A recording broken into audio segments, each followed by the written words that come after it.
Pwede pa pala to. Preparein na lang natin tong truck hanggat nag-aantay tayo. Kasi naman higa tayo ng higaro.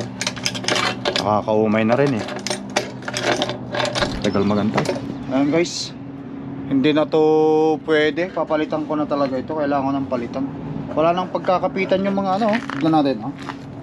Wala nang mapagkakapitan. Sira na oh. At tanggal na yung isa doon.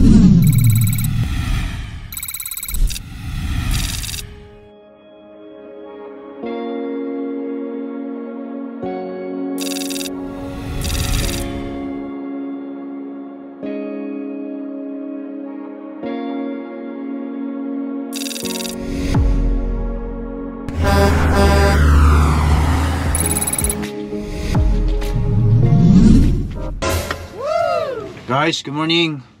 And once again, it's Lakay Tracker here. At nandito tayo ngayon sa Rio Grande City, Texas.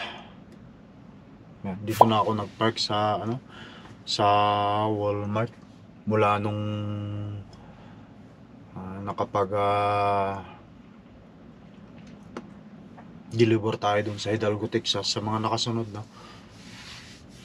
Kailan yon yung deliver natin sa Hidalgo, Texas? Ng Petsa 20. Ngayon guys is Petsa 22 na. Ayun, nakikita natin. Tatlong araw na ako dito bukas. So Monday nung nakapag-deliver tayo doon sa Hidalgo, Texas. Ngayon is Wednesday. Hanggang ngayon wala pang kasiguraduhan yung load ko. Although sinabi na nila sa akin na may pick up daw ako dito sa Laredo, Texas. Kaya mula doon sa Hidalgo hanggang dito nag-travel lang ako ng mga kulang-kulang 1 oras dito sa Rio Grande. Kasi sabi nila sa akin bago ka tumuloy o dumiretso sa Laredo, Texas, kailangan mo munang mag-reset, sabi sa akin.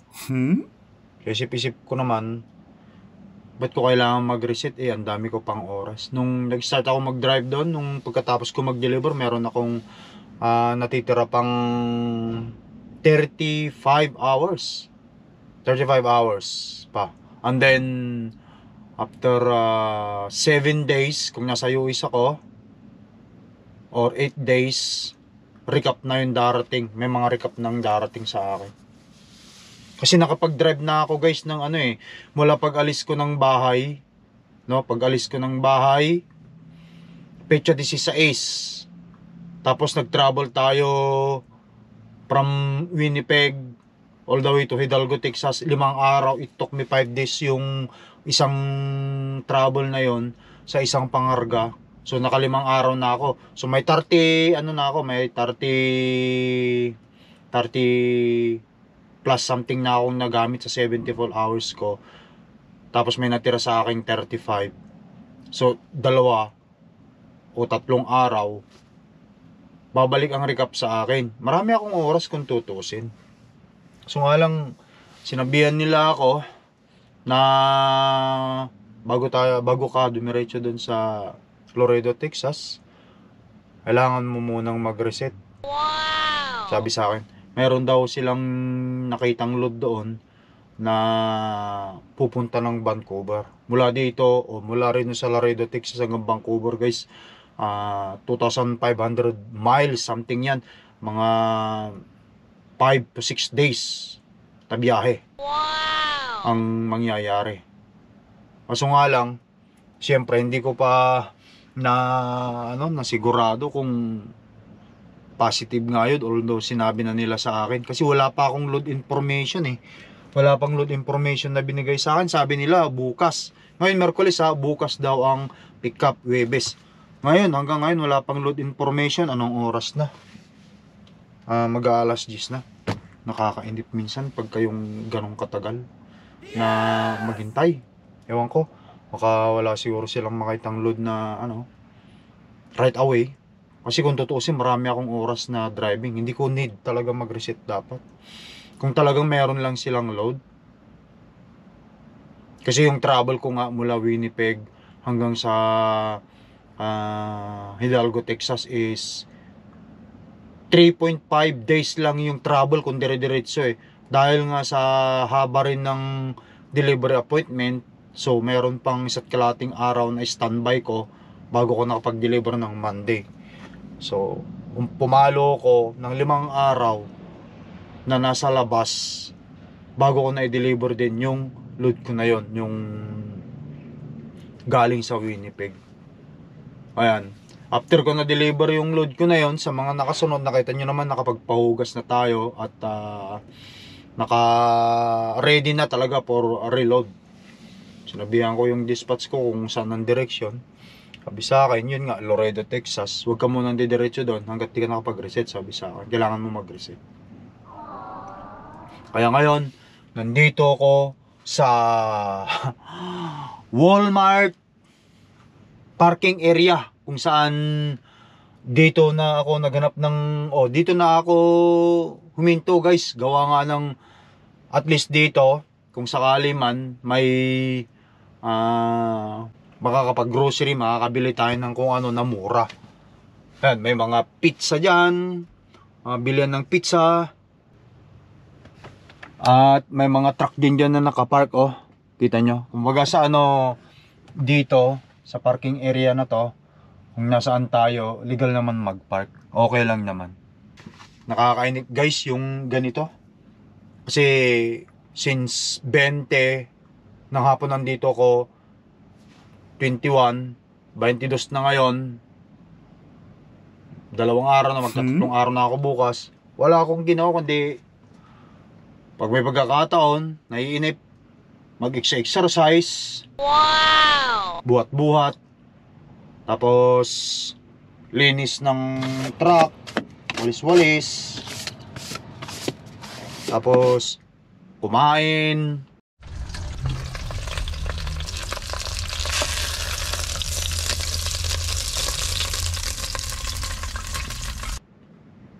Tapos, ayan, humiga.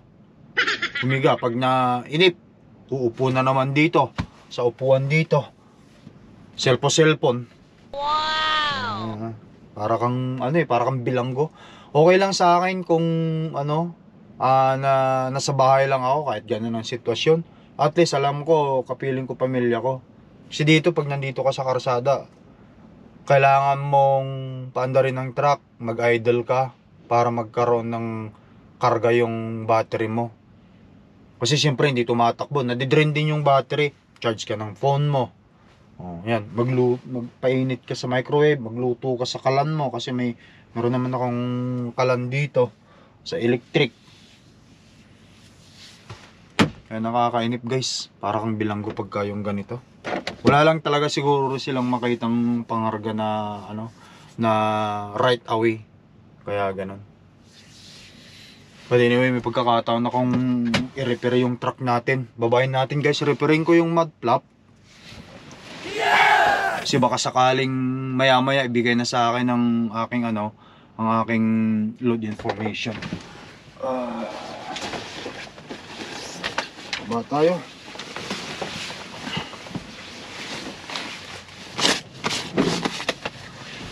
Alright, pala muna guys.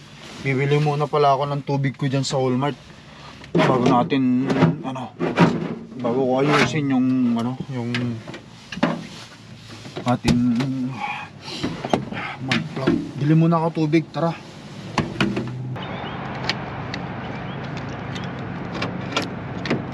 Bili muna tayo tubig. As you guys can see, ayun na Walmart. Dito tayo nakapark.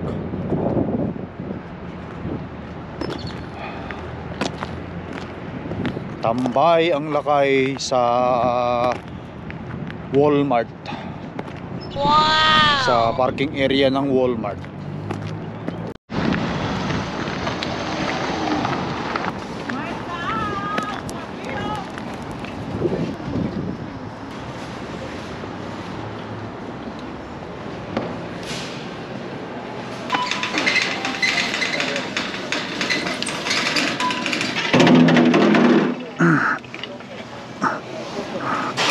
Yan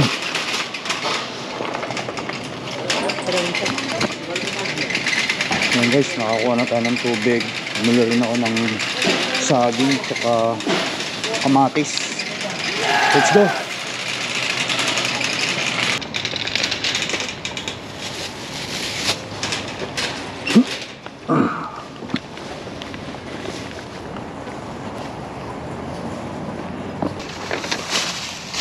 Alright guys, yan. Diyan muna natin ipisto yan.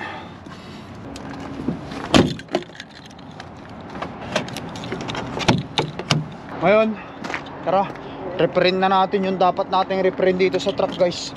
Hanggat may pagkakataon tayo. Okay. Hanggang ngayon wala pang text sa akin kung ano yung load information ko eh. Ayun guys, tignan natin kung ilang oras na ako rito sa Walmart truck stop. 40 hours and 53 minutes, 41 hours, magpa 41 hours na tayong naka-sleeper. Oh guys, no? 41 hours na tayong naka-sleeper ngayon. Dito pa lang ngayon pa lang yan. Wala pa, hindi pa binibigay yung load information ko, kaya hindi pa ako magmo-move. Hindi ko alam kung hanggang bukas pa ito, hanggang madaling araw, hanggang mamayang hapon. Hindi ko alam. But anyway, tara. Pagpatuloy natin o gawin natin yung ano ko, mud flap ko. Yes! Dalawang tools lang naman ang kailangan natin dito guys eh. Okay. So, paano ba discard? Ito palang nangyari sa'yo, Cordaps. Natanggal, narahila ito. Yun nga sa mga nakasunod. Kasi yung snow, umatras ako, snow, na ganyan ito. Siyempre kinaladkad niya. Yan ang nangyari. But anyway, ayusin natin. Paluwagan ko lahat itong mga ito. Tapos isiksik natin kung pwede pa. Kung hindi pwede, matatanggal din. Bibili ako ng bagong mud flap. Maraming mud flap naman dyan sa truck stop eh. But first, paluwag muna tayo. Palugan muna natin. Okay.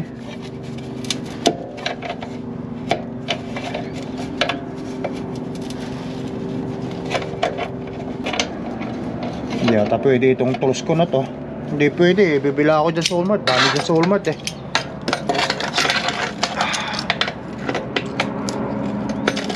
Vice grip at saka yung ano lang itong dala ko eh.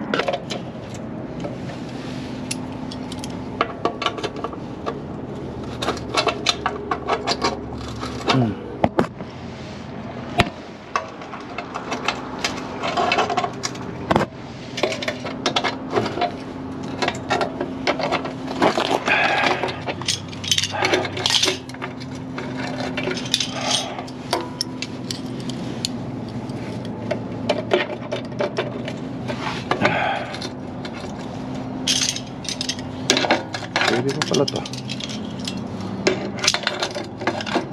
Preparein na lang natin tong truck hanggat nag-aantay tayo. Kasi naman higa tayo ng higaro eh. Nakakaumay na rin eh. Tagal magantay.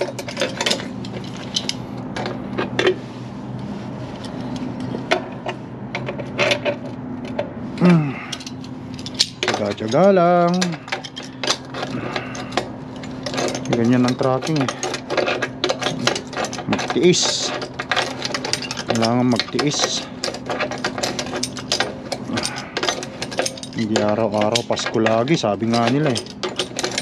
Hindi araw-araw maganda biyahe. Minsan meron yun. Ito yung asa pangalawa mula dito sa dulo. May nalaglag pa. Yung ano niya. Ayan. Alright.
Yan guys, tanggal na natin tong una rito. Okay.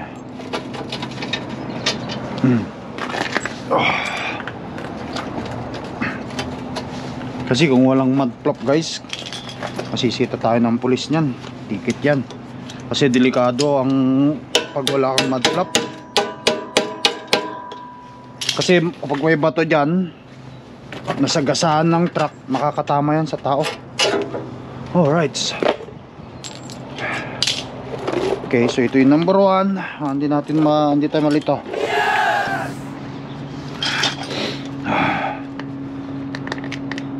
Guys, hindi na pwede to.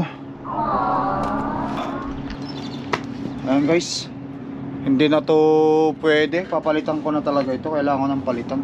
Wala nang pagkakapitan yung mga ano. Tignan natin, oh. Wala nang mapagkakapitan. Sira na, oh. Natanggal na yung isa doon. Hindi na pwedeng i-repair ito. Itatapon na ito. Pero hindi ako pwedeng bumiyahe ng ano. Kailangan ko pang ibalik ito kasi para kahit pa paano mayroon pa akong mud flap. Hindi ko pwedeng ibiyahe ito ng ano, ng ganito. Papalitan natin, bili tayo ng bago. Akala ko mare-repair ko, hindi pala.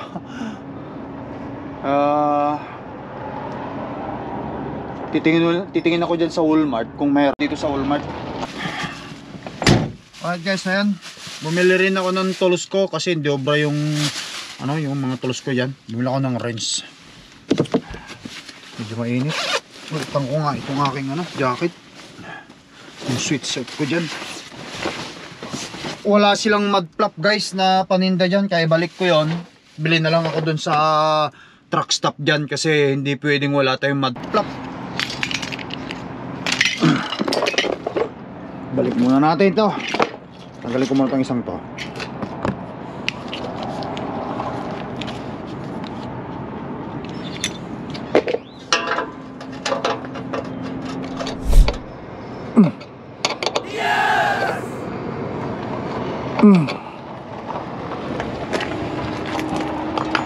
Na-repair din natin sa wakas.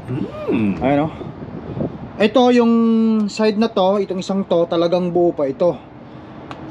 Ito mga ito talagang tanggal na. 1, 2, 3. Yung tatlo tanggal na, yung tatlong yan. Kaso nga lang nagawang ko pa siya ng paraan na may kabit.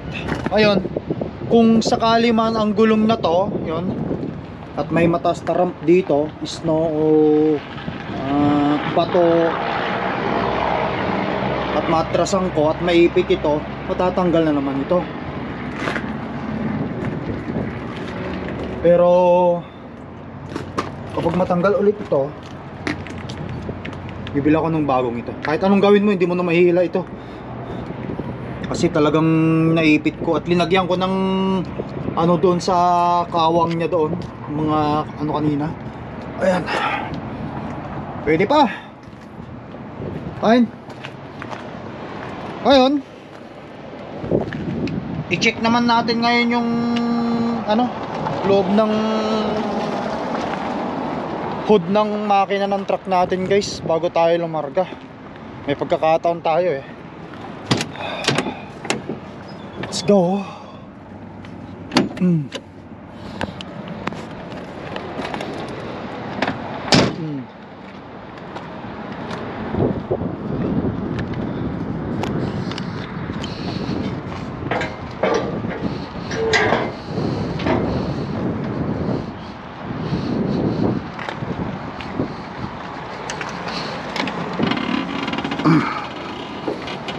Ayan. Check natin yung label ng engine natin. Refill natin. Tapos yung ating coolant doon, pati itong washer fluid natin, refillan din natin. Kuha lang ako ng ano guys,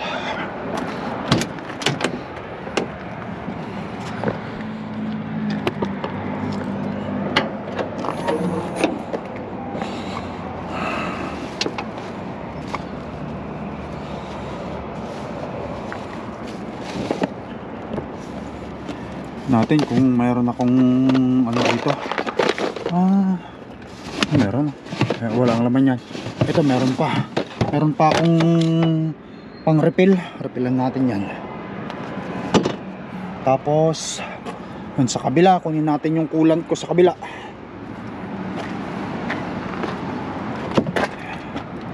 Check muna natin tong label ng oil natin, guys.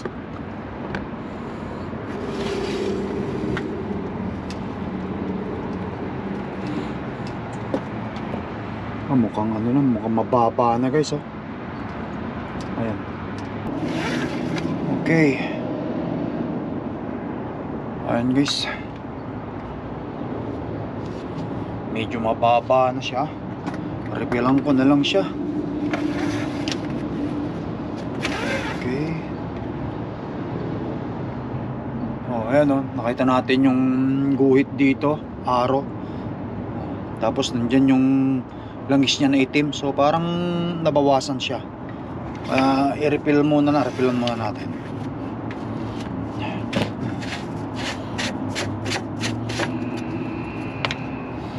Yung ating ano,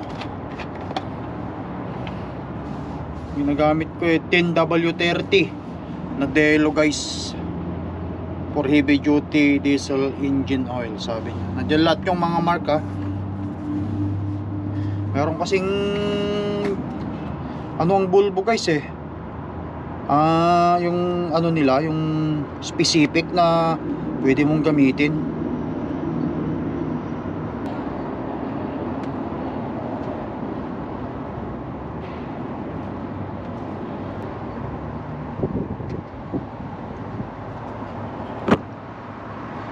Ayun. Ano, basta lagay na natin lahat.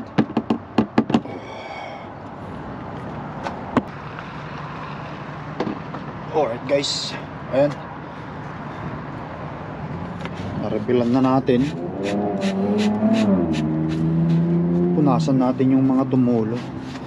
Yan, kailangan ko na naman magpahugas ng truck.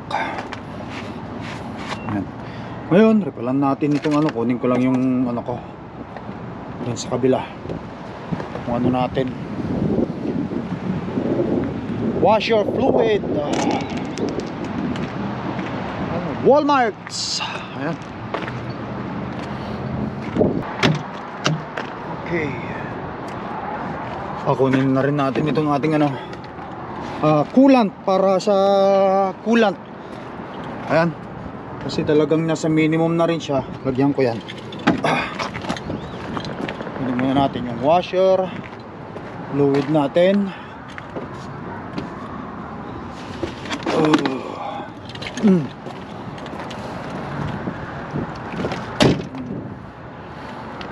Tara dun sa kabila, guys.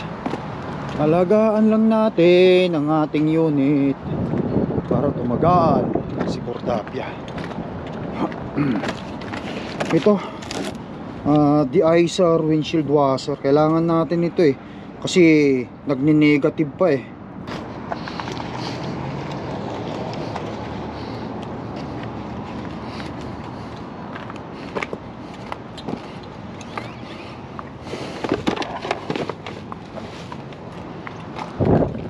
Kuha tayo ng pansundot para matanggal. Ito, tanggalin natin yung ano,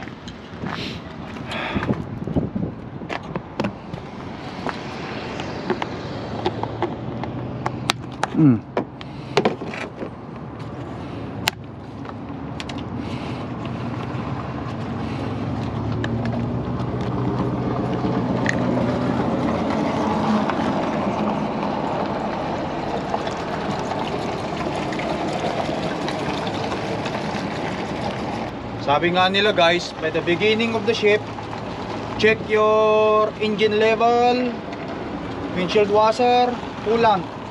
Yan. Tama. Tapos itapon na lang natin yung mga empty mamaya. Yun, sarado natin. Ito, lagyan natin dyan para hindi natin makalimutan. So, check. Makina natin Marumi pero papalinis na lang tayo dyan pag may madaanan tayo mapagpahugasan sa ilalim. Ayun guys, wala naman tumutulo, walang fresh na langis dyan. Kumaga magdadalawang araw na ako mamayang alas 4 o alas 5 dito. Matagal na akong naka-standby pero kahit pa paano wala siyang langis na tumutulo. Okay naman siya. Pasalamat naman ako kasi kahit pa paano hindi riniregla si Cordapia. Alright, but anyway, dito tayo sa kabila. I-check natin itong itong side na to. Okay, kailangan ko na naman yata paano. Yun.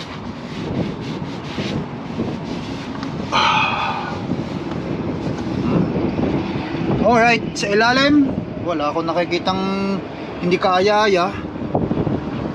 O tuyong-tuyo, makina niya, walang tumutulong kahit ano dyan sa ilalim. So far it's so good, sabi nga nila. Pero refill natin itong coolant natin. Ilagay ko ito, akyatin natin. Ano kasi nasa sa minimum na siya. Dito ang max. Ano nakikita natin guys. Ilagay natin itong natin, coolant natin ito.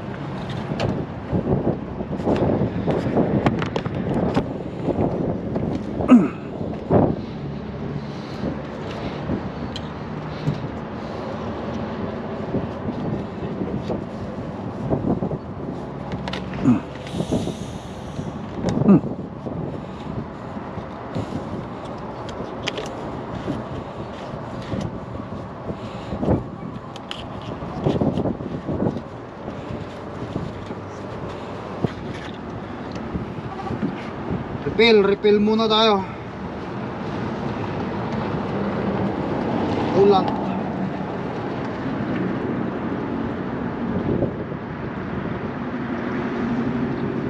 Alagang langis.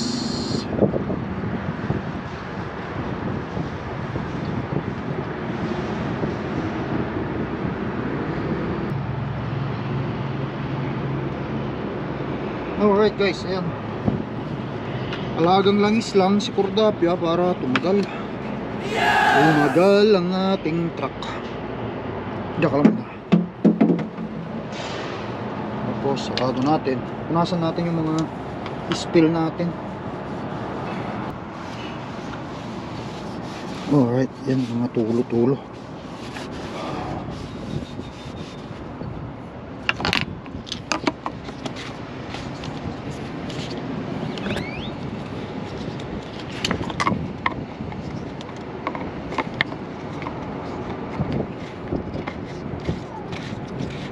Alright.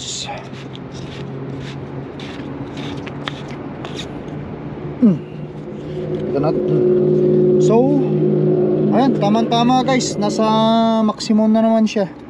Oh, nakikita natin, nasa max na naman yung coolant natin. Oh, tama lang yan, sakto lang yan.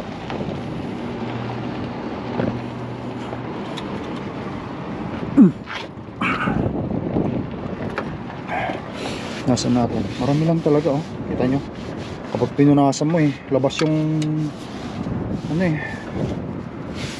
pintura na puti, itim. Okay, so far so good. Okay, wala naman nakakitang di kaaya-aya dyan na pagtututahan natin. Alright guys, ayan. Tapos ang trabaho natin sa Cordapia.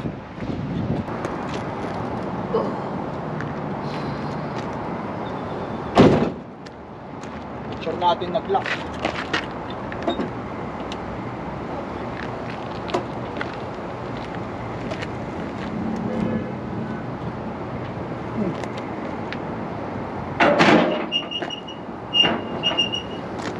Ayan. Itapon ko tong mga basura ko. Ayan guys, itapon ko tong mga basura ko. Itapon mga basura. Ito. Dito sila mga galon-galon.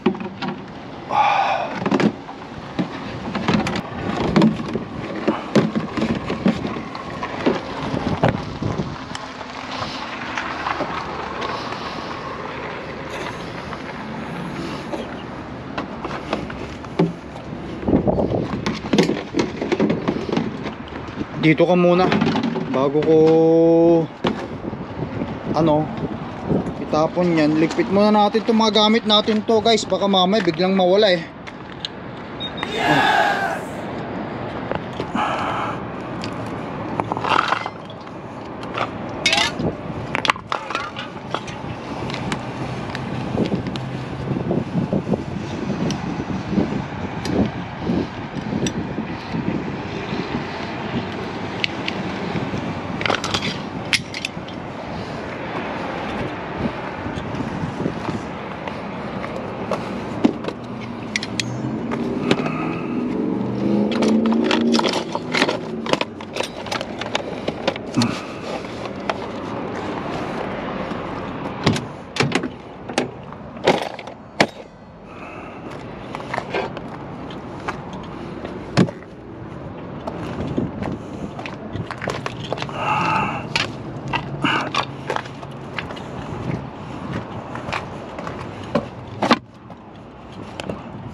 Yan ka muna.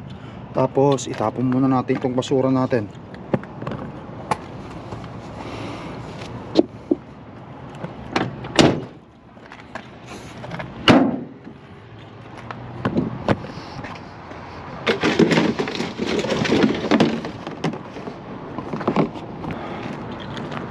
Ayan.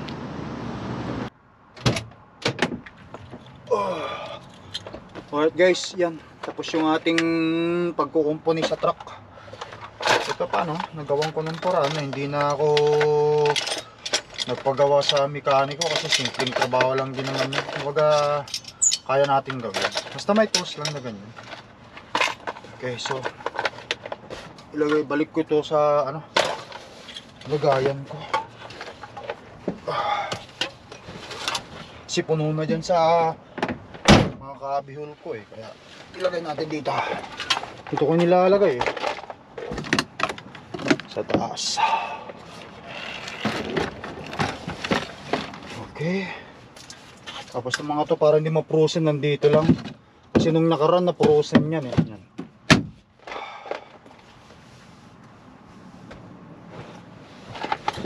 Alright. Oops. Tignan natin. Oops. Ayan. Merong message sa akin dito. Okay, so ito. Galing na sa dispatch. Sabi niya sa akin dito, heads towards Laredo. Go to a truck stop. We will know what time you load tomorrow. Ba yan? Tomorrow pala. So ibig sabihin, inuutosan na nila akong pumunta doon sa Laredo. Mula rito hanggang Laredo lang guys, nasa lang, Google natin, isang oras at kalahati lang. Check natin sa Google, so location, may location to Laredo, Texas. Hindi ko pa alam kung saan banda sa Laredo, Texas yun eh. Ayan, so 106 mile, 2 hour and 12 minutes. Yun ang sinasabi niya rito. Ayan your location sa taas. Tapos yung destination Laredo. Ayan sa baba, 2 hours and 12 minutes, 106 miles. Ilang araw na ba? Ilang oras na ba akong rito? Tingga dito. Sleeper bird, 46 minutes. 2 oras. Isa't kalate. May kulang-kulang 2 oras na lang guys. Nakita natin kulang-kulang 2 oras na lang. Magpo 48 hours na ako. Kumbaga magdadalawang araw na ako dito. Tapos uutusan pa tayo na pumunta doon sa location kung sinasabi nilang pipikapan ko bukas. Hindi pa nila alam kung anong oras. Ang problema ko niyan, kung hindi ako makakita ng lugar kung saan ako magpa-park, pakalalayo na naman ako doon sa ibibigay nila sa akin bukas. Tagal ko na rito guys. Kakainip na. Ayan. Mamaya na lang siguro, mga hapon. Kasi medyo mainit pa. 2 oras lang naman yung drive na yan eh. Kung tutuusin eh. At magsa-search muna ako kung anong truck stop doon sa Laredo. Bago mag Laredo, kung anong truck stop ang pupuntahan ko. Para sa ganun eh, makaligo rin tayo. Yun nga rin ang problema ko guys eh. Mula nung umalis ako ng 16, isang beses pala ako naligo sa truck stop. Ngayon, maghanap na tayo mamaya. Alis na rin ako mamaya. Pero mamaya na yun, mainit pa. At 2 oras lang naman yung mamaniuin natin. Peace out guys, till next time, bye for now.